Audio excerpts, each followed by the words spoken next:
안녕하세요, 여러분. 시대에듀 귀화 면접심사 사회통합 프로그램 구조시험 문제풀이 시간이 돌아왔습니다.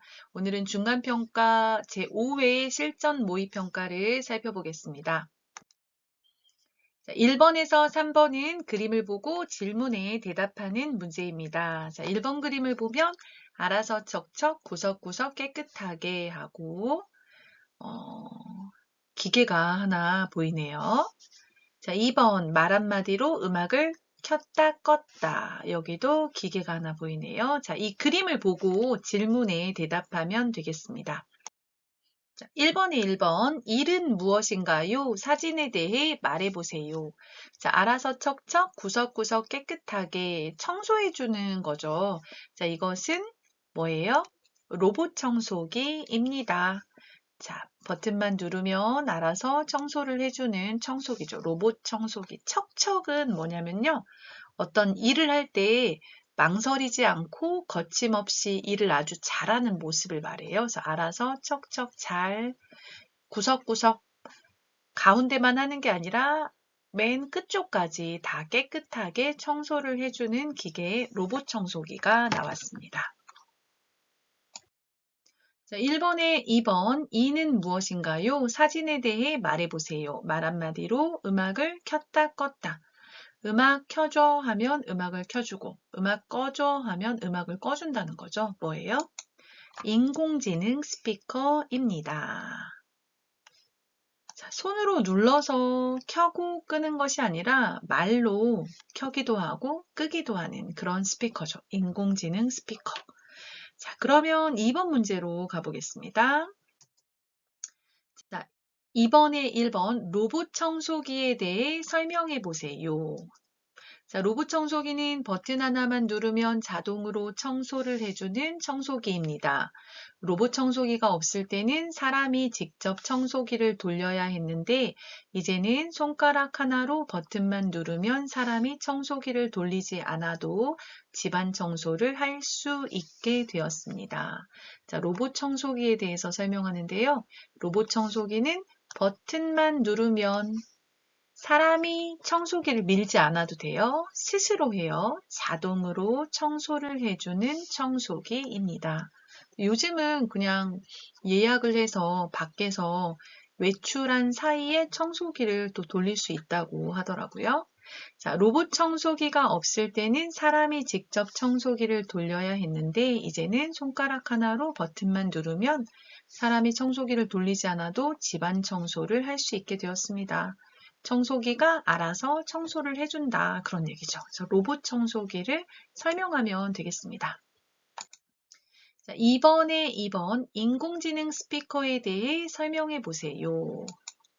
자, 예전에는 전자제품의 버튼을 직접 눌러서 켜거나 껐는데 이제는 인공지능 스피커가 있어서 말 한마디만 하면 집안의 전자제품을 켜거나 끌 수 있게 되었습니다. 또한 궁금한 것을 물어보면 알아서 대답을 해줍니다. 아주 편리해졌습니다. 자, 예전에는 버튼을 눌러서 켜거나 껐는데 이제는 지금은 어때요? 인공지능 스피커가 있어서 말 한마디로 켜줘, 꺼줘 말 한마디로 집안의 전자제품을 켜거나 끌 수 있게 되었습니다. 또한 궁금한 것을 물어보면 알아서 대답도 해줍니다. 아주 편리해졌습니다. 이렇게 음악도 들을 수 있고 또 어떤 것을 해달라고 말할 수도 있고 질문도 할 수 있고 이런 것이 있어서 편리하다 그런 얘기죠. 3번 로봇 청소기나 인공지능 스피커 외에 땡땡씨가 알고 있는 최신 제품에는 무엇이 있나요? 뭐 여러 가지가 있을 거예요, 여러분. 뭐 3D 프린터도 있고 드론도 있고 뭐 사람이 없는 무인 편의점, 뭐 무인 가게 이런 것들도 있고 여러 가지가 있는데 그 중에 한 가지를 이야기하시면 되겠습니다. 자, 한번 읽어볼게요. 제가 알고 있는 최신 제품으로는 자율주행차가 있습니다. 지금까지는 사람이 직접 운전대를 잡고 운전을 해야 했는데 최근에 사람이 운전을 하지 않아도 스스로 운전을 해주는 자동차가 만들어졌습니다. 이 자동차가 보급이 되면 운전을 못하는 사람도 운전을 할 수 있을 뿐만 아니라 운전하는 시간에 다른 일을 하면서 이동할 수 있어서 아주 편리할 것 같습니다. 자, 이 사람은 무엇을 이야기하고 있어요? 자율주행차를 소개하고 있네요. 운전은 보통 사람이 직접 운전대를 잡고 운전을 해야 했어요. 그런데 이 자율주행차는 어떠냐면 사람이 운전을 하지 않아도 자동차가 스스로 운전을 해주는 거죠. 이런 자동차가 만들어졌어요. 그래서 이 자동차가 지금은 이제 만들기 시작하는 단계잖아요. 근데 이게 집집마다 보급이 되면 사람들이 많이 사용하게 돼요. 그러면 운전을 못하는 사람도 운전을 할 수 있고 또 운전하는 시간에 다른 일을 하면서 이동할 수 있어서 아주 편리할 것 같습니다. 말하고 있네요. 그래서 스스로 운전을 하는 자동차, 자율주행차를 소개하고 있네요. 자, 3번에 2번. 우리 생활에서 로봇이 많이 활용되고 있습니다. 로봇을 활용하는 것의 장점과 단점을 말해보세요. 기네요. 제가 읽어보겠습니다.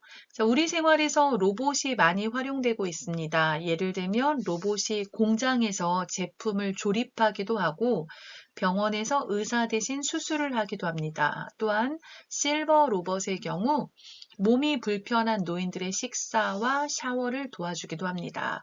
이처럼 로봇이 인간의 삶을 편리하게 만들어주고 있습니다. 반면에 로봇이 인간의 일자리를 대신하기 때문에 일자리가 줄어들어 실업자가 늘어나게 될 거라는 우려가 있습니다. 또한 로봇은 사람과 달리 감정이나 선악에 대한 구분이 없기 때문에 주어진 명령에 따라 법을 어기거나 나쁜 일에 사용될 수 있다는 단점도 있습니다. 자, 로봇이 많이 사용되고 있어요. 로봇을 활용하는 것의 좋은 점, 장점과 나쁜 점, 단점을 말해보세요 했네요. 자, 우리 생활에서 로봇이 많이 활용되고 있습니다. 이제 예를 들었어요. 로봇이 뭘 하냐면 공장에서 제품을 조립하다, 제품을 이렇게 맞춰서 만들어요. 자동차 공장 같은 곳에서 로봇이 이제 자동차 조립을 하기도 하고요. 또 병원에서 의사 대신 로봇이 수술을 하기도 하고, 그 다음 실버 로봇이 있다고 해요. 실버 하면 이제 노인들을 위한 로봇인데요. 실버 로봇의 경우 몸이 불편한 할머니, 할아버지들, 노인들의 식사와 샤워를 도와주기도 한다고 해요. 그래서 로봇이 있어서 인간의 삶을 편리하게 만들어주고 있다 말했네요. 자, 그리고 반대로 이제는 단점을 이야기할 것 같아요. 자, 로봇이 인간의 일자리를 대신하기 때문에 원래 사람이 일했던 곳에 로봇이 대신 일을 하는 거죠. 그래서 일자리가 줄어들어서 취업을 하고 싶지만 취업을 하지 못한 사람, 실업자가 늘어나게 될 거라는 우려, 염려, 걱정, 이런 걱정이 있습니다. 또한 로봇은 사람과 달리 로봇은 어때요? 감정이 없어요. 그리고 좋은 것, 나쁜 것, 선악에 대한 구분이 없기 때문에 그 명령을 입력하면 그 명령에 따라서 법을 어기거나 법을 지키지 않거나 또는 나쁜 일에 사용될 수 있다는 단점도 있습니다. 그래서 로봇 사용의 단점에 대해서도 뒷부분에서 이야기하고 있습니다.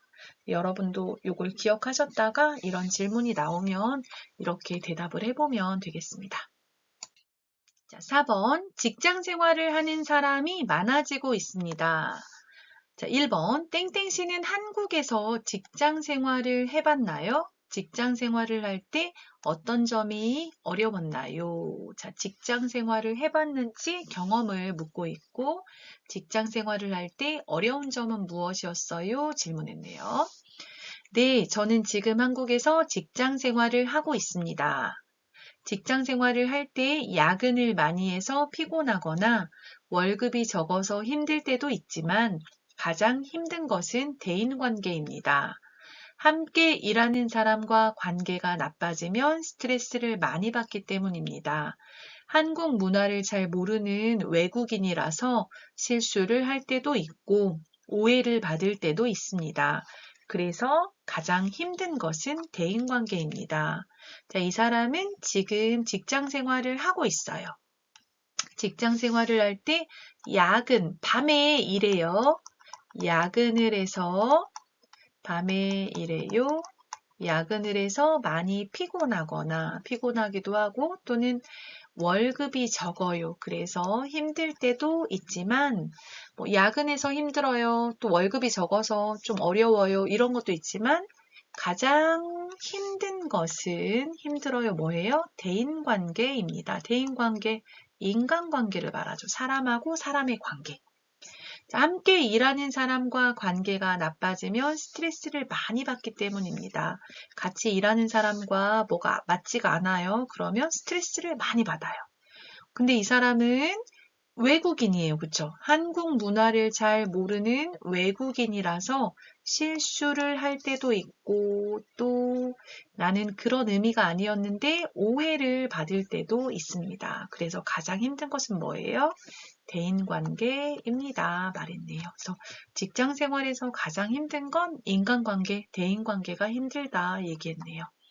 여러분도 직장 생활하면서 힘들었던 것에 대해서 이야기하시면 되겠습니다. 4번에 2번 보겠습니다. 직장 생활을 하는 사람이 많아지고 있습니다. 2번, 한국에서 직장 생활을 잘하려면 어떻게 하는 것이 좋다고 생각하나요? 직장 생활을 잘하는 방법, 비결, 그런 걸 물어보고 있네요. 자, 한국에서 직장 생활을 잘하려면 내가 맡은 업무 내용을 정확하게 파악하는 것이 중요합니다. 내가 맡은 업무에 최선을 다해서 책임감 있게 일을 해야 하고 출퇴근 시간을 잘 지켜야 합니다. 업무 시간에 인터넷 쇼핑을 하거나 개인적인 일을 하는 것을 피해야 합니다.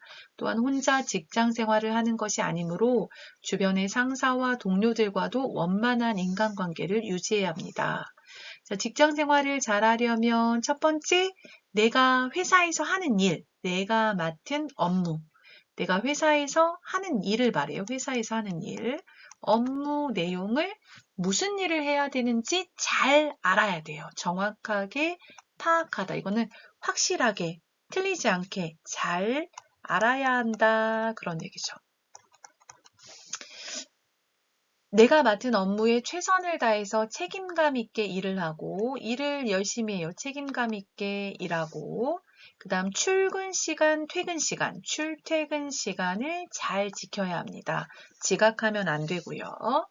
자, 업무 시간에 업무와 관계없는 다른 일을 하면 안 되는 거죠. 인터넷 쇼핑을 해요? 안 되고, 개인적인 일을 하는 것도 피해야 한다, 하면 안 된다. 그런 얘기죠. 피해야 합니다. 또한 혼자 직장 생활을 하는 것이 아니기 때문에 다른 사람들과 함께 직장 생활을 해요. 그래서 주변의 상사나 동료들과 원만한 인간관계, 좋은 관계, 둥글둥글한 좋은 인간관계를 유지하는 것이 중요하다는 거죠. 그래서 사람들과도 동료들과도 잘 지내야 하고 내가 맡은 일을 최선을 다해서 잘해야 되고 출근 시간, 퇴근 시간을 잘 지켜야 되고 회사 업무 시간에 개인적인 일을 하는 것은 안 된다, 피해야 한다, 하지 말아야 한다 이렇게 이야기하고 있습니다.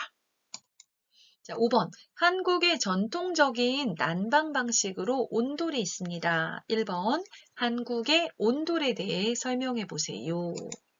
자, 온돌은 추운 겨울을 따뜻하게 지낼 수 있는 한국의 전통적인 난방 방식입니다.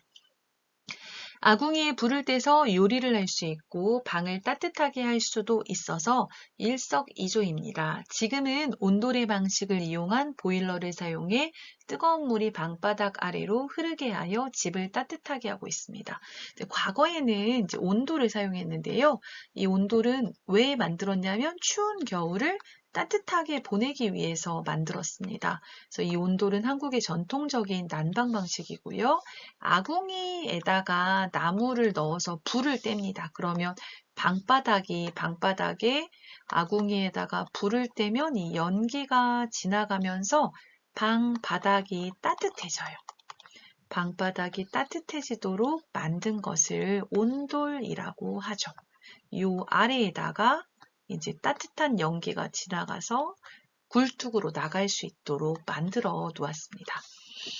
자, 그러면서 이 아궁이에서 불을 떼면서 여기다가 솥을 놓아요. 솥을 놓아서 솥에 요리를 할 수 있도록 뜨거워지니까 여기 요리를 할 수 있도록 했습니다. 그래서 난방도 할 수 있고 부엌에서 요리도 할 수 있고 두 가지가 좋죠. 온돌로 난방과 요리를 함께 해결을 했어요. 그래서 요리도 할 수 있고 방을 따뜻하게 난방도 할 수 있어서 일석이조다. 한 가지로 두 가지 좋은 점이 있다. 그런 얘기죠. 그래서 불을 떼서 난방도 하고 요리도 하고 두 가지를 해결한 거죠.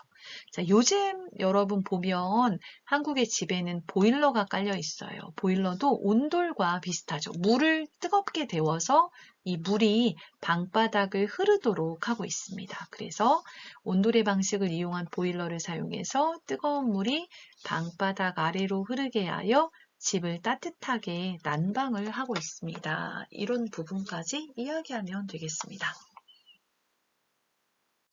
자, 5번에 2번. 땡땡씨의 고향에서는 난방이나 냉방을 어떻게 하나요? 자, 제가 읽어보겠습니다. 제 고향은 겨울이 길고 겨울에 눈이 많이 옵니다. 한국보다 훨씬 춥지만 한국과 같은 보일러는 없습니다. 제 고향에서는 난방을 나라에서 관리하기 때문에 개인적으로 집을 따뜻하게 하는 난방 방법이 많지 않습니다. 온풍기나 전기 히터 등을 구매해서 사용하거나 창문의 틈을 잘 막아서 바람이 들어오지 않게 합니다. 그리고 겨울에는 집안에서도 옷을 두껍게 입습니다. 자, 이 사람의 고향은 겨울이 길고 겨울에 눈이 많이 와요. 한국보다 훨씬 추워요. 춥지만 한국과 같은 보일러는 없습니다. 말했네요. 자, 이 사람 고향에서는 난방을 나라에서 국가에서 관리를 하기 때문에 개인적으로 집을 따뜻하게 하는 난방 방법이 많지 않은데요. 어떤 걸 사용하냐면 온풍기나 전기 히터를 구매하다 사서 온풍기를 돌려요. 전기 히터를 돌려요. 그리고 창문의 틈을 잘 막아서 바람이 들어오지 않도록 해요. 겨울에는 집안에서 옷을 두껍게 입어요. 따뜻하게 입습니다. 뭐 이런 것들을 얘기하면 되겠어요. 어떤 나라에서는 방바닥이 따뜻한 게 아니라 벽에 라지에이터 같은 걸 설치해서 거기에서 뜨거운 열이 나와서 따뜻하게 해요. 그쵸? 그래서 뭐 라지에이터를 사용해서 방을 따뜻하게 합니다. 뭐 그런 것들을 이야기하셔도 되겠습니다. 자, 오늘은 중간평가 말하기 문제를 같이 살펴보았는데요. 여러분 중간평가 준비에 도움이 되었다면 좋아요와 구독 눌러주시고요. 다음에는 종합평가 준비해서 여러분 찾아뵙도록 하겠습니다. 끝까지 들어주셔서 감사합니다.